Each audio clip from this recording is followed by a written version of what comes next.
al doctor Oliver. Armando, por favor, comienza. Muchas gracias, profesora. Eh, bueno, gracias a la profesora Lourdes Arellanes y a Pati y a todos por haberme invitado a estar esta noche aquí con todos ustedes. Si en algún momento se me apagase el micrófono, me lo dejan saber de inmediato, que parece que estamos padeciendo eso todos. Este es un curso que, como mencionó la doctora, ya lleva 8 años en la Academia Americana de Oftalmología. Y por lo general lo doy con mi colega Sanjay Keter, que es de la Universidad de Irving, profesor de enfermedades externas y de uveitis, y el doctor Shikuru, mi gran amigo, que es colega retinólogo uveólogo, que está en Cleveland. Bueno, hablemos un poquito del diagnóstico de escleritis. Como todos ustedes saben, la escleritis es una condición que se caracteriza por inflamación tanto de la epiclera como de la esclera. 50% de los casos son bilaterales y 60% tienen una complicación que envuelve alguna otra estructura ocular. En cuanto a los que nos concierne esta noche, que estaremos hablando del curso, ¿verdad? No da tiempo para el curso entero, pero vamos a hablar de las asociaciones sistémicas de la escleritis. Pues es muy importante recordar que el 50% de los casos tienen una asociación a una enfermedad sistémica, y de estos aproximadamente 40 es reumático y 10% es infeccioso. Eh, Importante, como todos ustedes sabrán, diferenciar la episcleritis de la escleritis. Una regla general: el paciente con episcleritis viene porque el ojo está rojo, mientras que el que tiene escleritis viene porque el ojo le duele.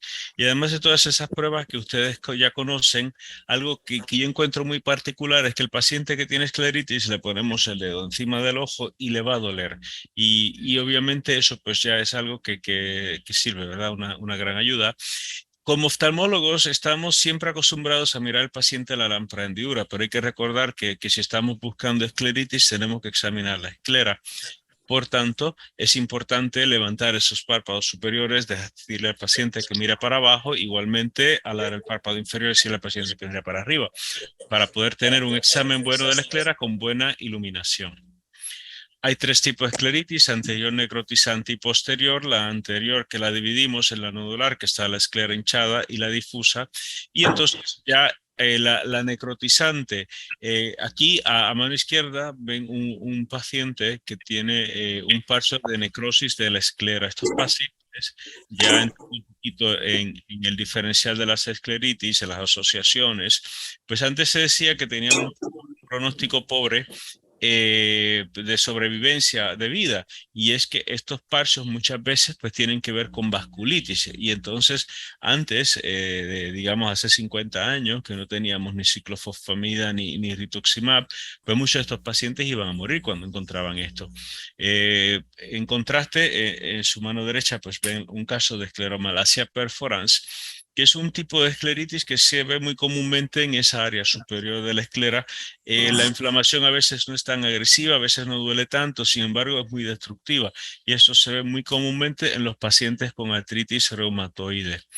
La escleritis posterior, como todos ustedes saben, pues es muy importante el ultrasonido en el diagnóstico, el signo de T. 2/3 tienen una escleritis anterior asociada, pero hay un tercio que no lo tiene, y obviamente ahí viene el ultrasonido importante. Estas son las complicaciones comunes: queratitis, uveitis, glaucoma, ectasia, perforación, vitritis, edema macular y desprendimiento seroso. Y aquí en esta foto ven una paciente que desafortunadamente me llegó luego de muchos años de tratarse en otro sitio, y donde ese paciente tenía artritis reumatoide y un caso que parecía benigno, entre comillas, de una escleritis, escleromalacia perforans, que no le dolía mucho. Miren cómo ha terminado el ojo, o sea, el ojo ha terminado tísico y prácticamente se quedó sin esclera. Continuando con el diferencial, es importante cuando examinamos la córnea, si encontramos una queratitis intersticial, tenemos que pensar en infecciones. Por lo contrario, cuando vemos una queratitis ulcerativa periférica, que como ustedes saben, pues se diagnostica cuando se afina y tiñe esa córnea periferal, eso por definición es una vasculitis, porque la queratitis periferal ulcerativa es una vasculitis del limbo. Y entonces, Muchas veces pues tienen asociaciones sistémicas, otras veces algo localizado al ojo, pero lo importante aquí es recordar que es una vasculitis y que hay que tratarlo como trataríamos una vasculitis cualquiera. Vamos a hablar un poquito del cribado, ¿verdad?, que hacemos sistémico para los pacientes de escleritis. El diferencial de escleritis, tenemos las asociaciones infecciosas que están los virus del herpes zóster, herpes simple, sífilis y la enfermedad de Lyme por borrelia.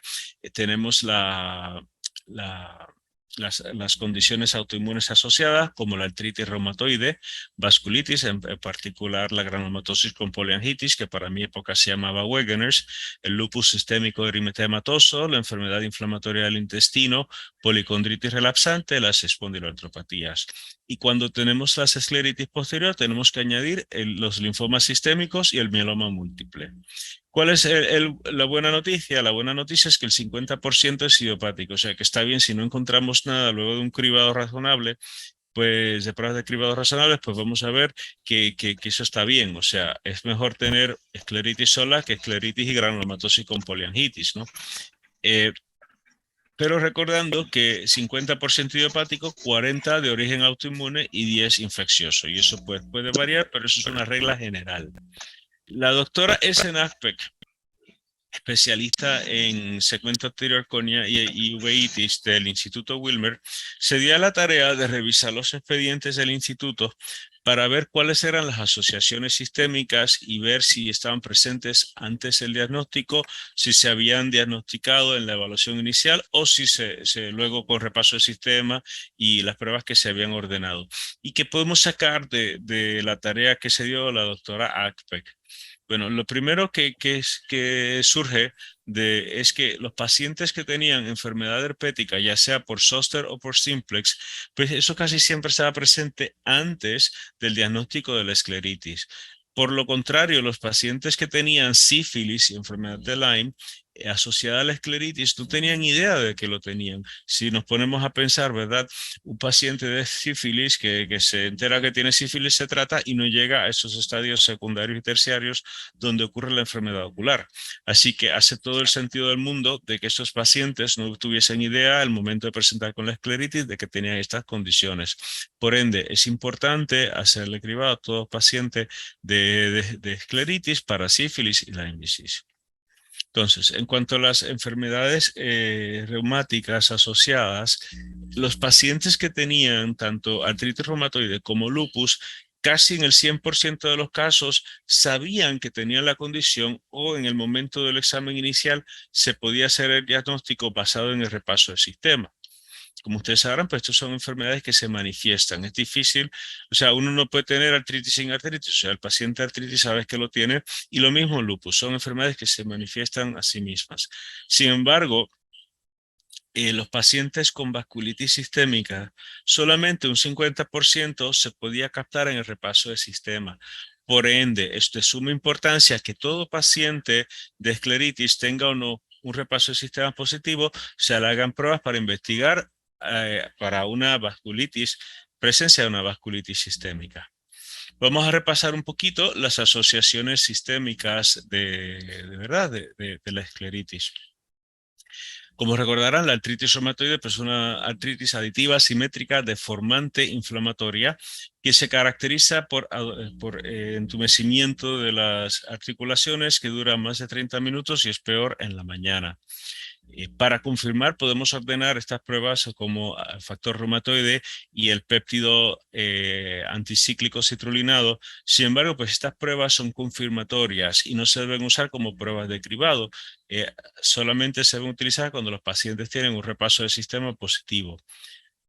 Entonces, las vasculitis sistémicas, que como les mencioné, de suma importancia, porque solamente 50% va a dar positivo en repaso de sistemas, pues aquí la más importante que tenemos que buscar es la poliangitis, la granulomatosis con poliangitis.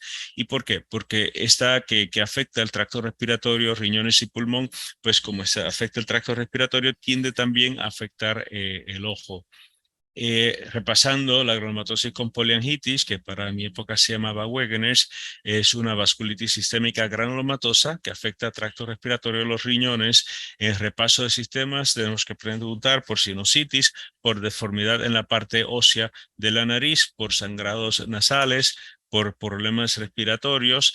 ¿Y cómo hacemos el cribado? Pues le enviamos química buscando que sea la creatinina alta, la prueba de ANCA buscando que esté positiva, la placa de pecho buscando nódulos y la prueba de orina buscando sangre en la orina. En general, pues no enviamos como un cribado la prueba de sedimentación de sangre porque no es específica, ¿verdad?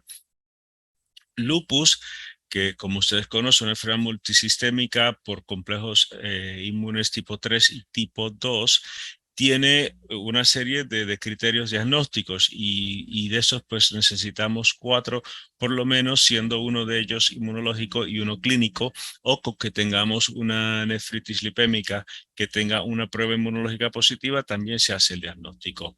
Repasando, pues tenemos las erupciones malares, el raciscoide, la fotosensitividad, úlceras en la boca, una artritis no erosiva de más de 2 articulaciones periferales, serositis, pleuritis, pericarditis, desórdenes renales como la nefritis, desórdenes neurológicos como la psicosis y los ataques epilépticos, desórdenes hematológicos como anemia hemolítica, leucopenia, linfopenia, trombocitopenia y los desórdenes inmunológicos como un falso positivo en la prueba de BDRL, anti-Smith y anti-lupus PRE y el ANA positivo, que es un criterio de por sí. Entonces, si tenemos 4 criterios, uno y uno clínicos, hacemos el diagnóstico de lupus y o si tenemos una nefritis con un ANA positivo, digamos. Entonces, importante que la mayoría de estos pacientes pues, van a tener el lupus ya antes de que dé la escleritis y casi todas estas manifestaciones las vamos a captar cuando estemos haciendo las pruebas de cribado para, el, para una vasculitis. Las espondiloartropatías seronegativas, hoy día hablamos de las axiales y las extraxiales. Las axiales sería lo que se llama la espondilitis anquilosante, que se caracteriza por el dolor de espalda, que dura más de medio minuto, de 30 minutos y es peor en la mañana. Ese dolor pues es muy característico porque despierta al paciente por la noche. Por lo contrario, la extraxial, que es el síndrome de Reuters, se caracteriza por una oligoartropatía asimétrica episódica. Muchos de estos pacientes, por ejemplo, uno le pregunta, ¿y usted padece de artritis? Y dice, no, no, no, y de la rodilla, y me dice, bueno, es que tengo haciendo ejercicio me he lastimado la rodilla. Y ustedes sorprenderán la cantidad de pacientes que lo que tienen son writers que van a decir que su problema de rodilla o de articulación fue un trauma haciendo deportes y no es así, en realidad lo que tienen es writers. Y muchos de estos casos pues son postinfecciosos. La artritis psoriática pues es una condición que da desórdenes oculares bastante severos y uno de estos pues es la escleritis. Importante que la erupción psoriática en la piel puede estar presente no solo en el paciente, sino que puede estar presente en un familiar de primer grado, ya sean hijos o padres. O sea que eso es importante como criterio diagnóstico. También hay que estar pendiente de la dactilitis, la formación de hueso articular y la distrofia y mirar a las uñas de los pacientes, porque muchas veces mirando las uñas, pues ahí ya podemos ir haciendo el diagnóstico. Verificamos la prueba de HLA-27 en estos pacientes. La enfermedad inflamatoria del intestino también puede causar escleritis, en particular Crohn's y colitis ulcerativa. Se caracteriza por diarrea y grasa en la diarrea, o sea, excretas que flotan, dolor abdominal, inflación, fiebre, pérdida de peso, anemia, abscesos, dolor rectal. Esto, pues, por lo general no hacemos cribado si el paciente no tiene síntomas, pero si los tiene, lo enviamos al gastroenterólogo. La policondritis relapsante, muy importante, ¿por qué? Porque esto afecta el cartílago, ¿verdad? Y pues por lo general puede afectar la oreja y el cartílago de la nariz. O sea que estos pacientes de escleritis, siempre si es mujer le pedimos que se levante el pelo un poco, queremos mirar la oreja, queremos mirar la nariz. ¿Y por qué? Porque recuerden que tenemos cartílagos en la laringe. Y entonces, si se nos pasa esta condición que hay que tratar con corticoides y muchas veces inmunosupresores, pues el paciente está en riesgo de morir porque puede afectar el tracto respiratorio y morir de policondritis relapsante. O sea que hacer este diagnóstico puede salvar la vida. Resumiendo, el diagnóstico diferencial hasta ahora: artritis reumatoide, vasculitis sistémica, en la que está importante la reumatosis con poliangitis, el lupus, la enfermedad inflamatoria del intestino, la policondritis relapsante y la espondiloartropatía. Y las infecciosas, que está zoster simplex, sífilis y enfermedad de Lyme. Entonces, ¿qué ordenamos? Pues siempre recuerden que vamos a hacer pruebas para descartar una vasculitis, así que vamos a ordenar creatinina y urea, ¿verdad? En la blood urea nitrogen y creatinina. Pero si está elevada, pues ya se apunta una vasculitis. Vamos a ordenar urinálisis para ver si hay microhematuria o hematuria y placa de pecho para buscar nódulos de Wegener's y el ANCA. El ANCA es importante recalcar que el ANCA, si da positivo, aunque no tenga más ninguna otra señal de vasculitis sistémica, es un marcador para que la escleritis es una escleritis difícil de tratar y que lo más seguro va a necesitar inmunosupresores. Siempre vamos a enviar pruebas de cribado para sífilis, porque recuerden, el paciente que tiene sífilis enfermo ocular no lo sabe, y lo mismo si vive en algún sitio donde haya borrelia, pues envían para Lyme. A veces, basado en el repaso de sistemas, vamos a enviar el HL27, factor reumatoide y anti-CCP, y casi nunca, porque el lupus es una enfermedad que casi siempre el paciente sabe que la tiene, pues estamos así por puro cribado, enviar el ANA, anti-double stranded, sedimentación, etcétera. Quería añadir algunas otras asociaciones de escleritis que han salido en los últimos años. Una es la escleritis asociada a medicamentos. Como ustedes saben, el Enbrel, etanercept, es un receptor soluble que se utiliza para el tratamiento de muchas enfermedades como la artritis reumatoide, psoriasis, artritis psoriática, artritis idiopática juvenil y espondilitis anquilosante. Aunque se usa para estas condiciones, hay un manuscrito cuyo primer autor es la doctora Grace Levy Clark, y hay muchos coautores como el doctor Foster, el doctor Jabs, del 2014, donde hablan de que el Enbrel pues no es la medicina más idónea para tratar la escleritis y uveitis, no primero porque no es tan efectiva, y segundo porque puede causar inflamación ocular paradójica, o sea que hay un efecto paradójico, y ese efecto paradójico incluye escleritis. Así que si ustedes ven un paciente artritis reumatoide y se lo envían que está en etanercept, Enbrel, y pues no podemos pensar, mira, está inmunosuprimido adecuadamente, sino que tenemos que pensar, bueno, hay una posibilidad pequeña pero existente de que el Enbrel esté causando la escleritis. Por lo tanto, ahí queremos cambiarlo de Enbrel a otro agente inmunosupresor, o ya sea a otro agente anti-TNF como adalimumab o infliximab. Eh, Otra causa importante de escleritis asociada a medicamentos son los bifosfonatos. Como ustedes saben, los bifosfonatos, ya sea como el alendronato, Fosamax o palmidronato aredia, se utilizan para tratar la osteoporosis, la hipercalcemia, la enfermedad de Payet de hueso. Y estos medicamentos pues se pueden asociar a la escleritis o uveitis. La incidencia se ha visto que más o menos de 8 casos por cada 10.000 individuos en 6 meses, y de estos individuos que le dio, pues 43%, claro, tenían una causa potencial para su escleritis sistémica, pero había otros 57 que no, que se explicaba potencialmente por el bifosfonato de por sí. Y entonces, otro tipo de medicamento es lo que llamamos los checkpoint inhibitors en inglés. Son medicamentos que se utilizan para tratar el cáncer.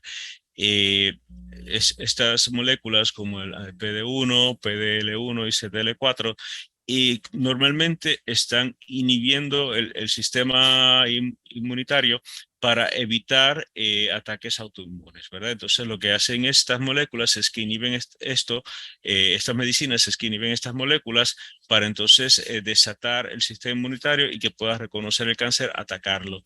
Pero muchas veces, pues la respuesta inmunitaria se vuelve descontrolada y ocurren manifestaciones autoinmunes en estos pacientes que incluyen uveitis, escleritis, inflamación de la órbita.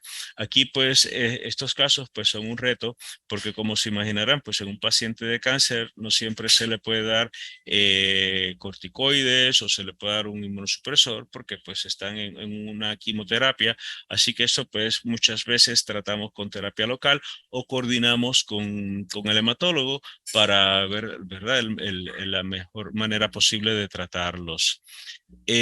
Nosotros en Puerto Rico nos dimos a la tarea de ver qué teníamos aquí, cuáles eran las asociaciones de nuestros pacientes y no, obviamente la artritis reumatoide pues fue la más común, pero vimos algo que ya veía yo en algunos simposios, que era que el Sjögren pues una potencial asociación con la escleritis, igual que la sarcoidosis, así que ustedes pues deben, ¿verdad? Me imagino que ya lo tendrán, estudios locales de México que le dirán cuáles son las asociaciones en vuestros pacientes, porque ayuda, ¿verdad?, a hacer ese cribado pues más específico para nuestras poblaciones.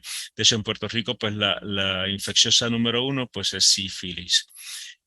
Por último, pues varios casitos. Este es un caso que de hecho lo trató un residente que ahora es facultad nuestra de glaucoma, un paciente de 45 años sin enfermedad previa, que viene con visión de cuenta de 2 a 4 pies en ambos ojos. Se diagnostica con escleritis necrotizante, como pueden ver a mano izquierda, pues a esos parchos de escleritis, de neuvitis anterior, reumatosa en ambos ojos y un ANCA positivo y microhematuria. Se hizo pues un diagnóstico presuntivo de vasculitis, granulomatosis con poliangitis. Se trató con corticoides intravenosos, prednisona 60, ciclofosfamida, y se le dio Bactrim como prevención de pulmonía neumocistis carine, y ya en 2 semanas estaba 20-40. Luego lo que quedó fue bajarle los corticoides poco a poco y le fue muy bien. Este es un caso que os traigo porque, aunque ya la doctora hablará específicamente de escleritis infecciosa, este lo trae el colega mío, Sri Kurup, para explicar. Esta paciente era una paciente muy allegada al presidente de los Estados Unidos, una paciente ¿verdad?, de la alta jerarquía del país. Y ¿qué resultó ser? Pues resultó ser que tenía tuberculosis, y el doctor Kurup siempre presenta este caso para dejarle saber que las infecciones pues son universal, y que no porque una persona pues sea de la alta jerarquía pues deja de tener sífilis, deja de tener tuberculosis. Cualquier persona puede tener eso. Y este es otro caso del doctor Kurup, igual, que se ve el parcho de escleritis necrotizante, que él ha tratado con ciclofosfamida y esteroides, y ven como ya, aunque se quedó con esa área de la esclerótica muy afinada, pero que se logró sanar el paciente. Así que agradezco a todos ustedes vuestra atención, y luego ya pasaremos a la mesa redonda. Gracias. Mil gracias, Armando. Excelente presentación. Y bueno, quisiera nada más pedirle a todos los asistentes que nos hagan llegar sus preguntas, tanto por el chat o presenciales. Y ahora le voy a pedir a Rachel Checa que nos haga su presentación. Rachel, por favor. Gracias, doctora. Vamos un momentito.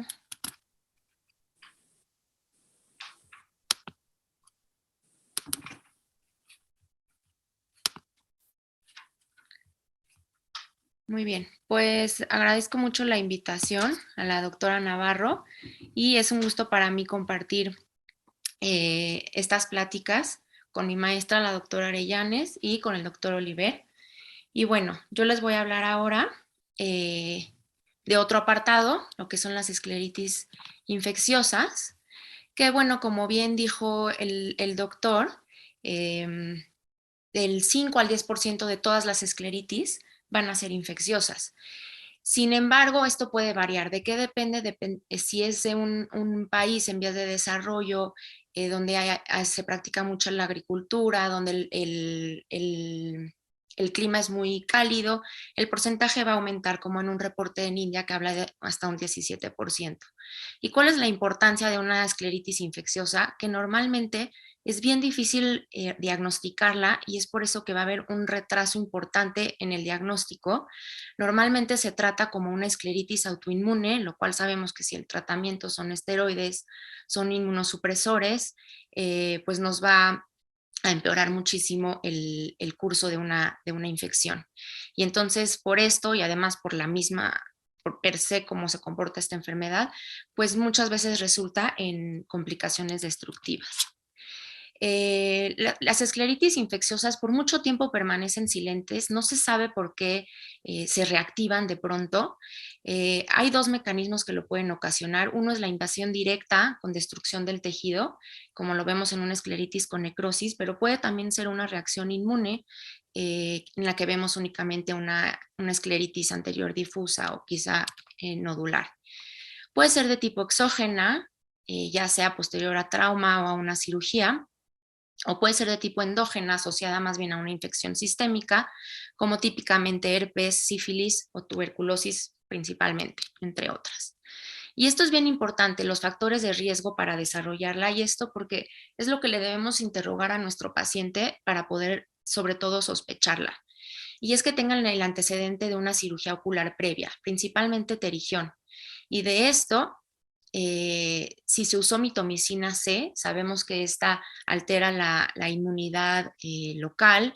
Si se usó betaterapia, si se usó cauterización excesiva o si se dejó esclera desnuda. Muchas veces esto los pacientes obviamente no lo saben, pero el uso de mitomicina o de betaterapia sí lo saben.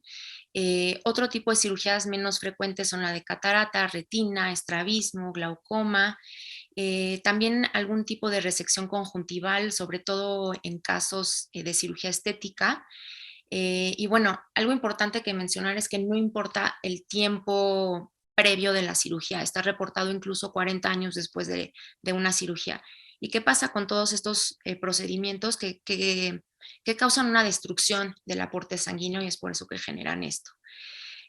Algo también importante interrogar es si han tenido algún trauma con algún material orgánico y bueno, todos los tipos de inmunosupresión, ya sea diabetes, ya sea mayores de 70 años o alguna otra inmunosupresión, son importantes para poderlo desarrollar.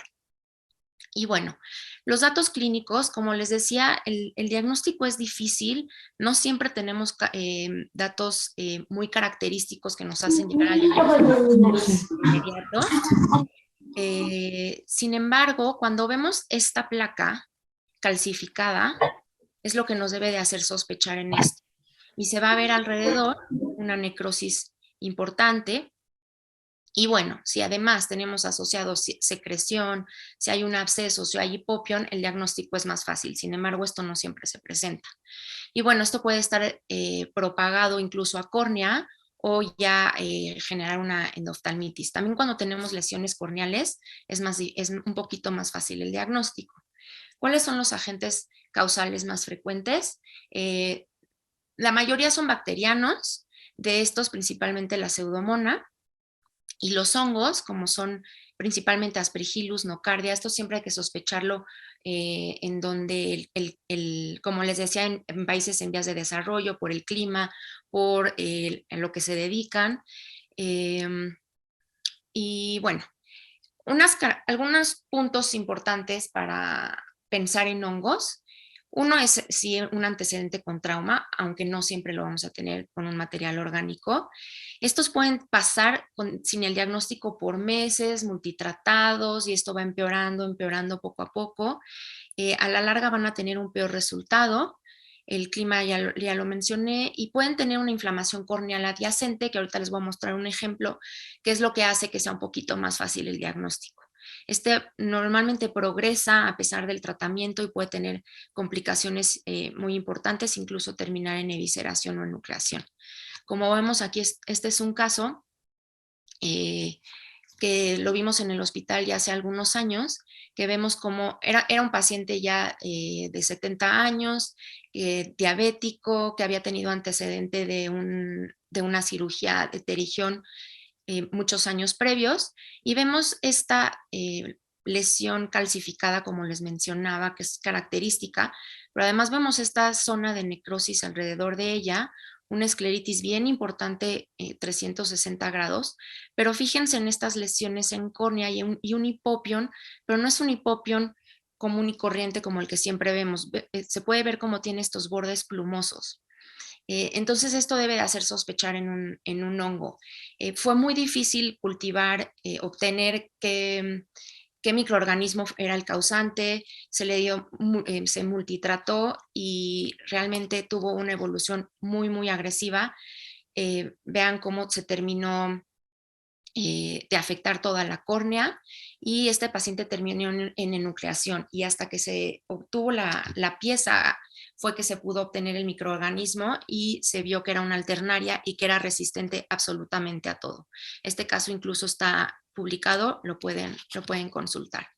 Y bueno, hablando un poquito de herpes, está más asociado al zóster. Es importante interrogar a un paciente si previamente, quizá ya años pasados, tuvo lesiones en cara. Se puede deber a una invasión directa o una reacción inmune, como lo es en cualquier tipo de herpes en el ojo, y puede estar asociado, y que es cuando va a ser más fácil, cuando está asociado a alguna característica clínica típica del herpes, entonces es cuando el diagnóstico va a ser más fácil, pero no siempre lo es. Y bueno, ahí muchas veces la prueba terapéutica es la que ayuda. Aquí les muestro un ejemplo en el cual vemos una escleritis importante, una escleritis difusa. Sin embargo, vemos esta lesión corneal vascularizada, lo cual nos da mucha idea de que probablemente se trata de un herpes y entonces el diagnóstico es un poco más fácil. Este otro paciente con una sífilis que tenía una escleritis anterior difusa bilateral y que ya al explorar fondo de ojo, como siempre se debe de hacer en todos estos pacientes, ya encontramos que también ya tenía afectado el polo posterior. Esta es una paciente que tuvo un accidente automovilístico unos meses previos, tuvo una cirugía en la cual se le retiró un vidrio y unos meses después llegó con nosotros con esta lesión en esclera muy importante, con una necrosis significativa y obtuvimos cultivos y fue un estafilococo epidermidis. Este otro paciente, es importante recalcar aquí que cuando tenemos pacientes con enfermedades autoinmunes, el diagnóstico a veces nos lo complica más porque cuando se presentan con escleritis, luego pensamos en que se trata de una reactivación de la enfermedad y queremos aumentar esteroides, queremos aumentar inmunosupresión y muchas veces, justamente por ser un paciente inmunosuprimido, se trata de una infección y podemos empeorar muchísimo el pronóstico, como lo es este paciente con una vasculitis asociada a ANCA, que en un inicio se pensó eso, se le dio tratamiento inmunosupresor y vean aquí cómo se ve unas zonas de necrosis, pero además tiene aquí un absceso ya muy importante. Bueno, el diagnóstico de estos pacientes normalmente se hace con un raspado para obtener un cultivo.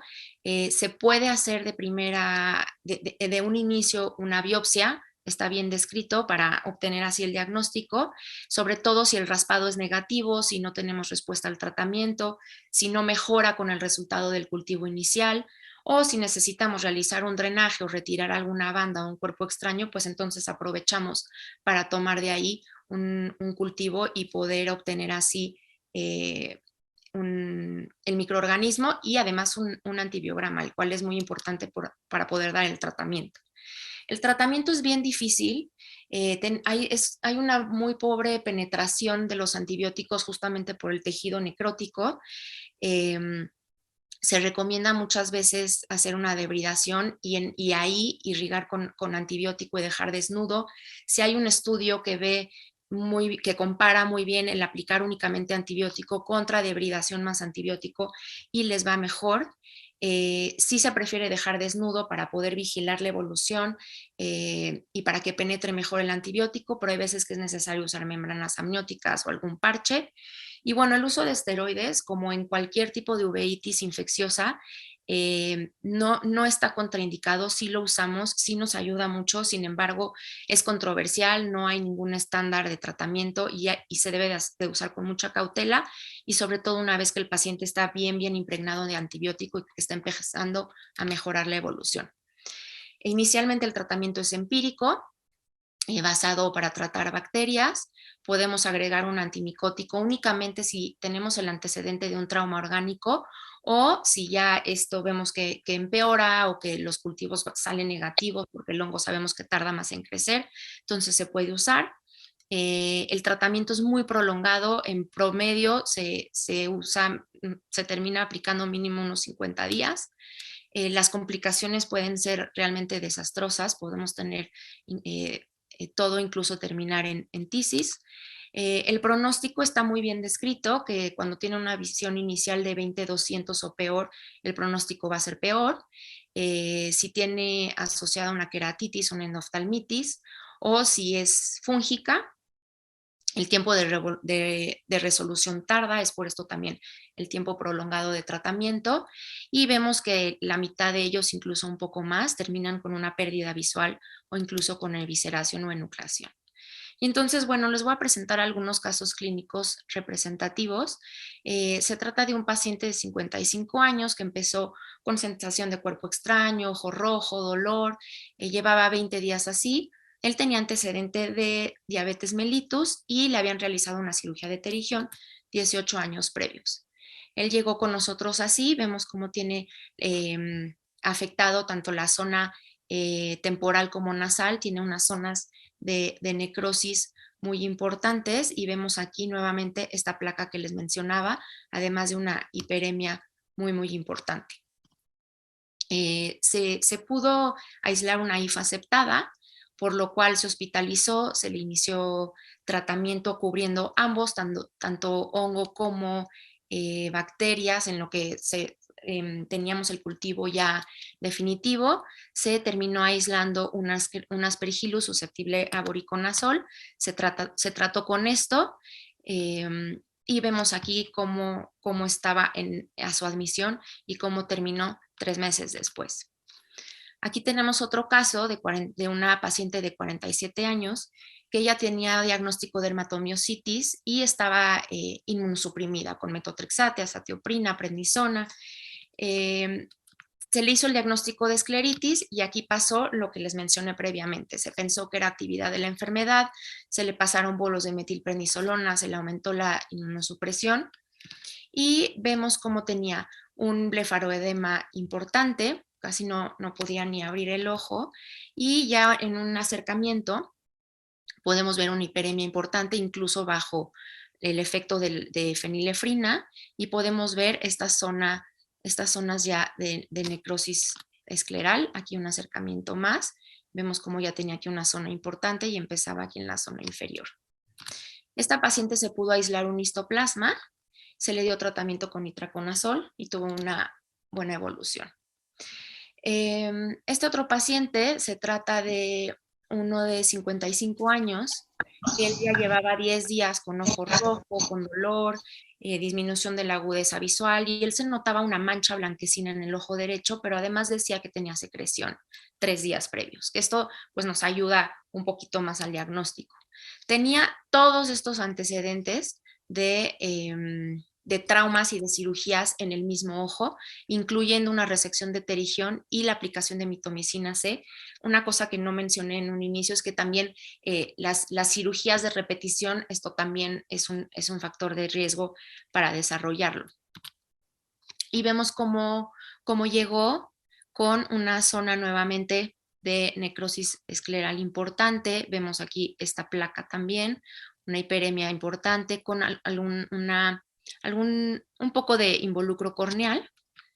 Aquí vemos la zona inferior, como se ven aquí también, como ya está como avanzando la zona de necrosis hacia inferior.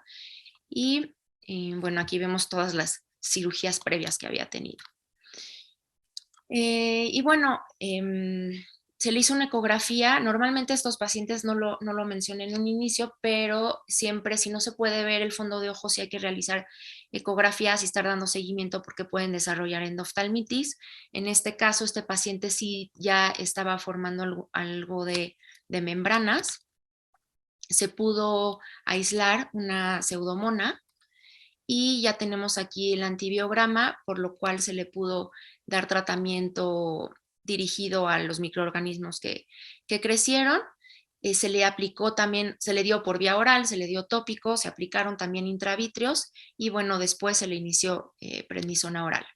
Vemos aquí 15 días después de haber iniciado el tratamiento, como ya tiene una evolución bastante satisfactoria. Y vemos la ecografía como también está mucho mejor al previo.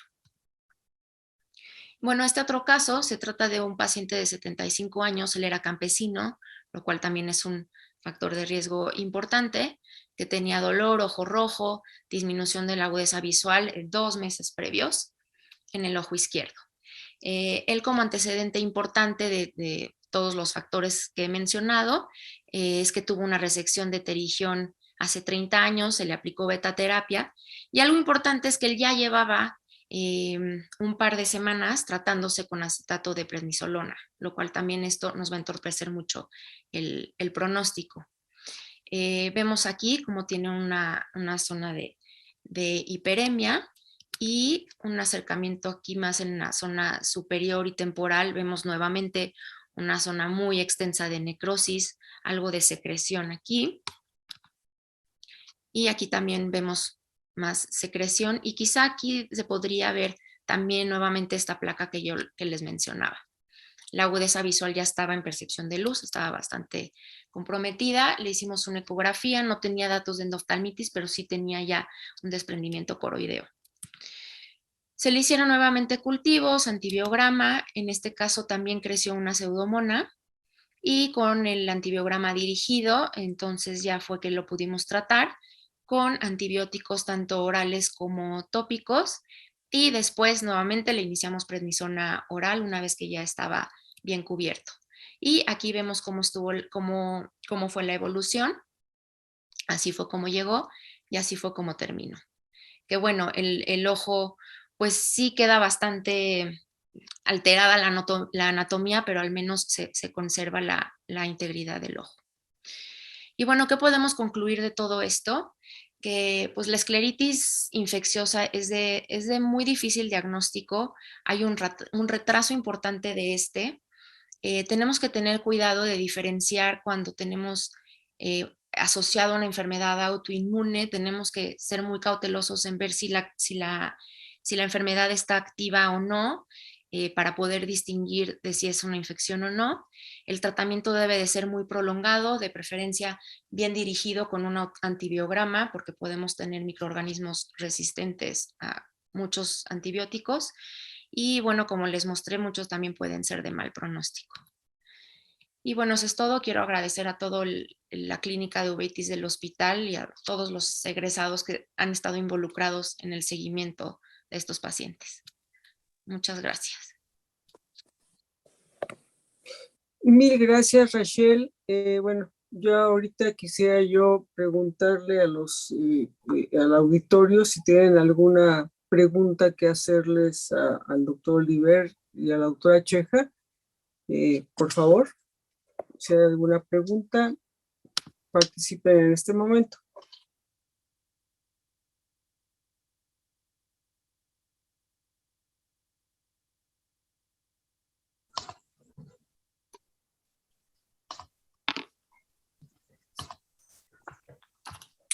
Buenas noches.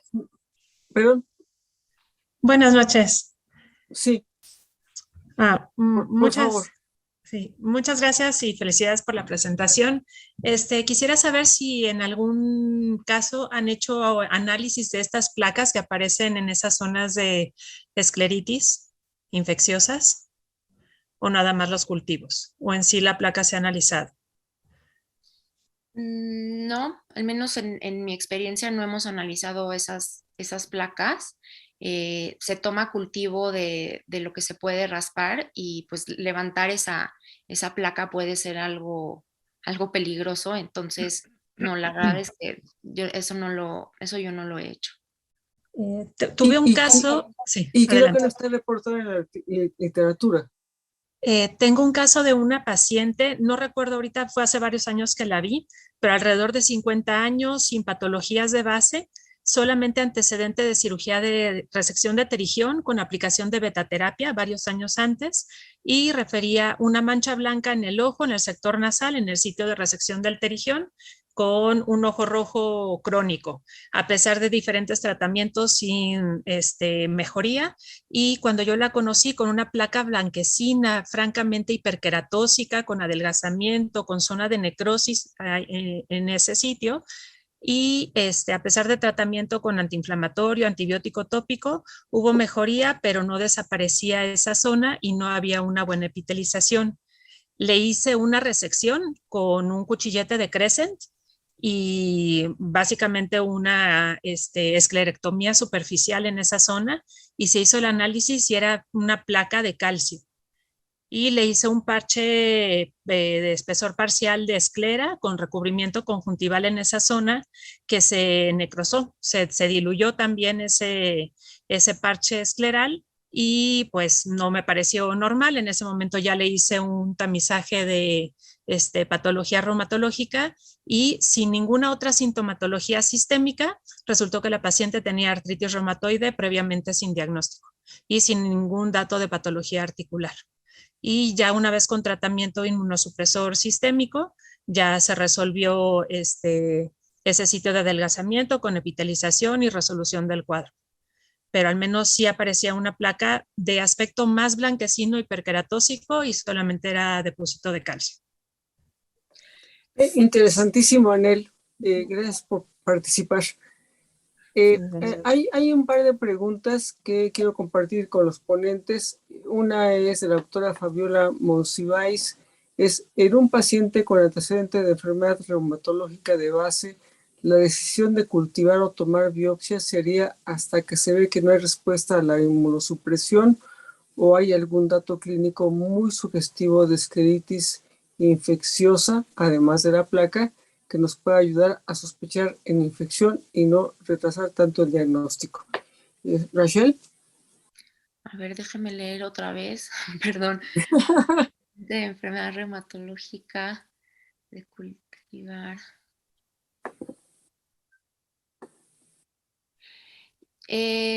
Si tiene el antecedente franco de enfermedad reumatológica y no tiene ningún dato ni ningún antecedente importante para sospechar en una infecciosa, tal vez no, pero si tiene un antecedente ya de una cirugía, si veo la placa, si tiene secreción, si veo algo que sospechar, sí tomaría definitivamente un cultivo primero para poder estar segura. No sé si... O la otra cosa que podríamos pensar es que si tiene el antecedente de enfermedad inmunológica, sospechamos que el ojo rojo puede ser por una reactivación de la enfermedad inmunológica. Aumentamos el tratamiento inmunosupresor y en vez de mejorar, empeora, pues es que debe ser de origen infeccioso. ¿Estás de acuerdo, Rachel? Sí, totalmente, totalmente. O incluso se puede intentar subir tantito la dosis del esteroide oral, y con eso, cuando es autoinmune, la verdad es que responden bastante bien rápido, y si no, lo podemos quitar rápidamente sin ningún problema. Exacto. Otra pregunta del doctor Emilio Alcoba. Quisiera consultar qué AINES prefieren utilizar vía oral, a qué dosis y frecuencia, y generalmente cuántas semanas requiere. Sí. Y también que haya pequeñas áreas de hemorragia subconjuntival agregado. ¿Sugiere una probable vasculitis, Armando? Sí, mira, voy a dar el tratamiento de la escleritis en menos de un minuto rápido. Bueno, lo primero es, ¿verdad? 1/3 va a responder a los AINES. O sea que tenemos que saber de entrada que 2/3 partes no van a responder, ¿verdad? Entonces, damos AINE cuando primero es un caso sencillo, ¿verdad? Que no tiene otros criterios que ya les mencionaré en breve. Los AINES no todos son iguales. Hay unos que son más antiinflamatorios y hay otros que son más analgésicos. Para los casos de escleritis queremos dar los que son antiinflamatorios. Los que nos gustan, por lo menos, la indometacina en dosis de 50 miligramos 3 veces al día y el fulviprofeno en dosis de 100 3 veces al día. Hay otros que también son parecidos, que no están disponibles en los Estados Unidos, que no estoy tan familiarizado, pero ya funcionarán. Entonces, ¿qué hacemos? Pues comenzamos con la dosis máxima y vemos al paciente a la semana. La semana pueden pasar una de 4 cosas. Puede pasar que esté peor. Si está peor con el AINE, pues ya tenemos que cambiar y darle corticoide. Si está igual, podemos también considerar un corticoide. Si está mejor pero no está inactivo, no podemos bajar la dosis, porque ¿qué pasa si estás en dosis máxima, está mejor, no está inactivo y bajas la dosis? Pues se va a poner peor. O sea que mantienes la dosis. Ahora, si está inactivo, entonces empiezas a bajar. ¿Hasta cuándo damos al AINE? Máximo un mes. Si en un mes de dosis máxima del AINE, ¿verdad?, no ha mejorado, pues ya tenemos que comenzar un corticoide. Indicaciones para corticoide, pues primero, alergia a AINE, ¿verdad? Segundo, que el paciente ya haya fallado un mes de AINE. Tercero, que tenga una enfermedad sistémica que los requiera. Por ejemplo, si de repente el paciente tiene granulomatosis con poliangitis o un ENCA positivo, pues si no le das esteroides se va a morir. Así que le tienes que dar corticoides, o lo mismo una policondritis relapsante y así por el estilo. Y entonces, ¿qué hacemos con los corticoides? Vamos a comenzarlo en una dosis de 1 miligramo por kilogramo, pero la prednisona, pero no vamos a pasar de 60, porque si pasamos de 60, pues ponemos al paciente a riesgo de necrosis avascular de hueso. Así que empezamos en 60, ¿y cuánto tiempo lo dejamos en 60? Bueno, hasta que se apague la escleritis, máximo un mes. Si en un mes de 60 miligramos no se ha apagado, tenemos que añadir un agente ahorrador de esteroides, o sea, un inmunosupresor. Lo vamos a seguir 2-3 meses. Ahora, si se apaga, luego vamos a comenzar a bajar esa prednisona semanalmente. Esto se ha publicado, ¿verdad? Que es intervalos de 10 en 10 hasta 40, de 5 en 5 hasta 20, 2.5 hasta 10. Cuando llegamos a los 10 miligramos, si es algo crónico, podemos bajar 1 miligramo por mes si no seguimos igual.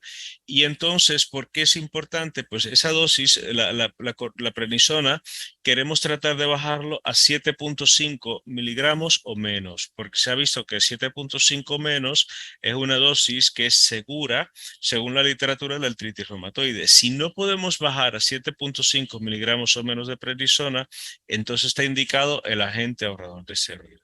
Y entonces, por último, en el tratamiento de la escleritis, ¿cuáles son las indicaciones del agente ahorrador de esteroides? Pues primero, más de 60 miligramos de prednisona por un mes y que no esté completamente inactivo. Segundo, que no podamos bajar esa prednisona a una dosis de 7.5 miligramos o menos. Tercero, que tenga una enfermedad que así lo requiera, por ejemplo, granulomatosis con poliangitis, sin agente ahorrador de esteroides y rituximab o sin ciclofosfamida, pues el paciente no va a responder. Cuarto, que el paciente aún en dosis baja de corticoides esté desarrollando complicaciones por el mismo, ya sea diabetes.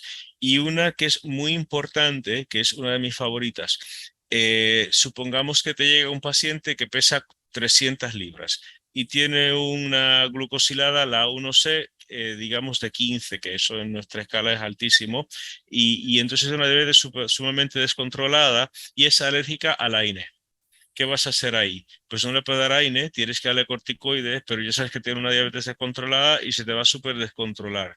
Pues ese paciente de entrada, pues le das prednisona y le das inmunosupresor, cosa de que cuando esté inactivo, pues ya tenga un segundo agente trabajando y puedas bajar esa cortisona muy rápido y entonces te permita no tener esa diabetes descontrolada por tanto tiempo. Así que, como decía mi maestro Douglas Jabs, esto es él nos decía cuando nos daba clase, el 5 minutos, todo lo que tienes que saber de un tema. Pues yo digo, este es el 5 minutos de tratamiento de escleritis, resumido. Así que ahí lo tienes. Espero que haya contestado tu pregunta. Sí. Muy bien, gracias Armando. Bueno, ya estamos en el límite de nuestro tiempo. Creo que a la doctora Lynn Fernández en parte se le contestó su pregunta. Y bueno, al doctor Uribe, que está muy interesado en el manejo quirúrgico del glaucoma, me parece que le vamos a deber la respuesta. Ok, les agradezco muchísimo a ti, Armando, y a Rachel su participación. Creo que ha sido muy, muy productiva, muy interesante, muy ilustrativa para todos los asistentes. Y bueno, buenas noches y gracias a todos por acompañarnos.